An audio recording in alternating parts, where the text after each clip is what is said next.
hindi ka uma-action. So ngayon, ikaw Gemini, I feel like both.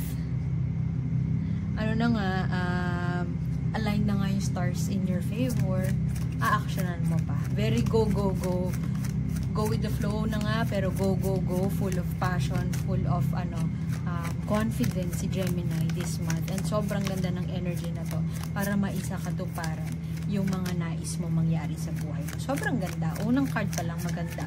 Kasi na si Gemini, alam mo kung saan ka pupunta. At alam mo yung paraan or alam mo yung action steps para puntahan yon. Alam mo yung pinto na bubuksan. Galing, no? Alam mo kung ano yung step na tatahakin. Alam mo yung next move mo. Kahit pa hindi planado, which is very typical sa ibang Gemini, hindi nagpaplano, go lang, pero na-achieve nila yung gusto na. Swerte, pinanganak na swerte. Oh, King of Wands. Ang ganda.